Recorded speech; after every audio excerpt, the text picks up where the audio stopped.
सभी को नमस्ते दोस्तों। आज बात करते हैं एक ऐसी जड़ी बूटी के बारे में जो कि ऑल ओवर वर्ल्ड में फेमस है।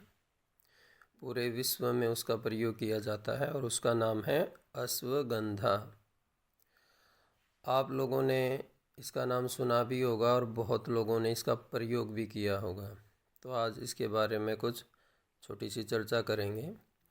तो पहली तो बात ये है, इसको अश्वगंधा कहते क्यों हैं। तो देखिए, अश्व का मतलब है घोड़ा। अब घोड़े का इस जड़ी बूटी के साथ संबंध क्या है। तो जब अश्वगंधा की ताज़ी और गीली जो उसकी मूल होती है, यानी इसकी जो जड़ है, इसकी जो रूट है, उसको उखाड़कर अगर कोई सूंघे, उसकी गंध ले, तो इसके मूल की गंध घोड़े के मूत्र जैसी होती है। ऐसी ही तीक्ष्ण गंध उसके अंदर से आती है जैसे कि घोड़े के मूत्र के अंदर से आती है। तो इस वजह से इसका नाम रखा गया अश्वगंधा। और क्योंकि इसकी जड़ का ही प्रयोग होता है औषधि के रूप में, और उसकी गंध घोड़े के मूत्र जैसी है, तो इस वजह से इसका नाम पड़ा अश्वगंधा। अब आपने नाम सुना होगा, कई बार वैद्य लोग लिखते हैं कि आप नागौरी अश्वगंधा लेके आना।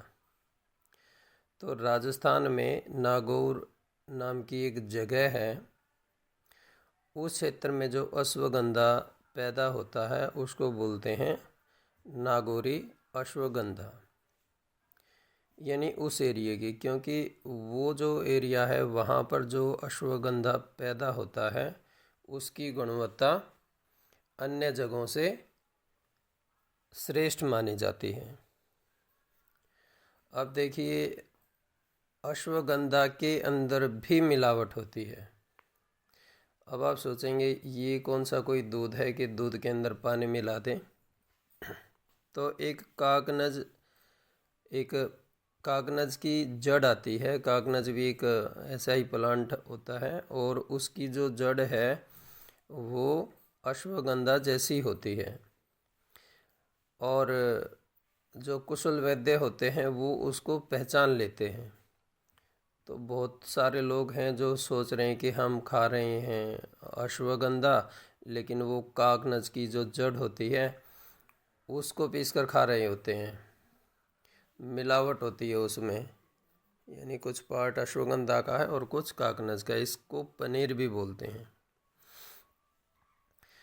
तो इसके अगर अश्वगंधा की बात करें, रस क्या है, विपाक और वीर्य की, तो देखिए विपाक में तो ये चरपरा होता है और रस इसका तिक्त और कसेला होता है, और वीर्य में उष्ण होता है और रसायन के रूप में इसका यूज किया जाता है। और ये सुक्रल होता है, कांतिजनक होता है, कांति को बढ़ाने वाला होता है और आदमी को हष्ट पुष्ट करने वाला होता है, यानी पुष्टिकारक होता है। और जो जरा व्याधि है, यानी जरा जो अवस्था है उसको नष्ट करने वाला होता है। वात और कफ के रोगों में, वात और कफ के रोगों को शांत करने वाला होता है। इसके अलावा इसका प्रयोग रसायन के रूप में, जैसे लगातार 1 साल तक भी हम इसका प्रयोग कर सकते हैं एज ए रसायन, लेकिन किसी वैद्य की देखरेख में इसका उपयोग हमें करना चाहिए अपनी प्रकृति के अनुसार। और अगर बात करें कि पूरे साल में जो सबसे अच्छा जो समय रहता है वो रहता है 15 नवंबर से और जनवरी के एंड तक। इन महीनों में अगर हम अश्वगंधा का सेवन करें तो हमें सबसे ज़्यादा लाभ मिलता है। और देखिए, कई बार पित्त प्रकृति वाले जो होते हैं, गर्म तासीर वाले जो लोग होते हैं, उनको ये सूट नहीं करता। तो आप लोगों को क्या करना है, एक तो जैसे इसी सर्दियों के सीज़न में ही खाएं जो खाना चाहते हैं रसायन के रूप में।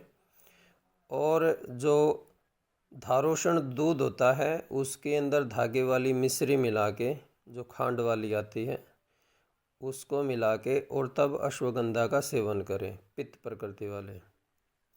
और वात प्रकृति वाले जो हैं वो तिल के साथ इसका सेवन करें, और कफ प्रकृति वाले जो हैं उष्ण जो गर्म जल होता है, गर्म पानी जो होता है उसके साथ इसका सेवन करें। अगर आप सर्दियों भी इसका सेवन करते हैं तो आयुर्वेद के अनुसार ये आपकी समस्त व्याधियों को नाश करने वाला है और आपके शरीर के बल को बढ़ाने वाला है। और देखिए, अश्वगंधा के अंदर एक विचित्र शक्ति पाई जाती है कि ये बिना कब्ज किए यानी कॉन्स्टिपेशन नहीं करेगा, और जो पतली धातु होती है जिन लोगों की, उसको गाढ़ा भी करता है और बढ़ाता भी है। तो ये अश्वगंधा के अंदर एक विचित्र शक्ति है कि बगैर कॉन्स्टिपेशन की धातु को बढ़ाना भी और गाढ़ा भी करना। तो भाई जो अश्वगंधा का सेवन करते हैं, एक तो उनको थोड़ा सा मिलावट का ध्यान रखना है। कुछ देखो, इसकी जो जड़ होती है उसका प्रयोग होता है, और कई बार लोग क्या करते हैं मिलावटखोर, अश्वगंधा का जो ऊपर वाला पार्ट है, जो टहनियाँ हैं, वो मिला देते हैं। तो इसकी पहचान कैसे करें कि ये जड़ है या अश्वगंधा का जो ऊपर वाला पार्ट है वो है। यानी प्लांट की जो टहनियाँ भी इसके अंदर तोड़कर डाल दी जाती हैं, तो जब आप जड़ को तोड़ोगे ना तो वो एकदम आसानी से टूट जाती है, एकदम आसानी से टूट जाएगी।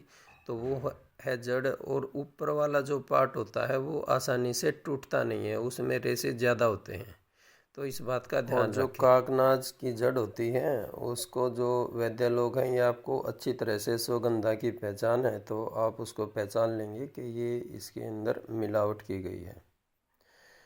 और इसके अलावा अश्वगंधा के अन्य जड़ी बूटियों के साथ, अन्य औषधियों के साथ बहुत सारे योग बनते हैं। तो जिसको जो बीमारी है या जिसकी जैसी प्रकृति है, उसका प्रयोजन क्या है, उन चीज़ों को देखते हुए अश्वगंधा के बहुत सारे योग भी बनाए जाते हैं, यानी फॉर्मुलेशन भी बनाई जाती हैं। वो आप लोगों को अपनी प्रकृति, अपनी आयु, अपने बल, इन सारी चीज़ों को देखते हुए किसी अच्छे वैद्य से राय लेकर ही इन चीज़ों को लेना चाहिए, नहीं तो इसमें फ़ायदे के बजाय हमें नुकसान भी हो जाते हैं। तो सभी को नमस्ते।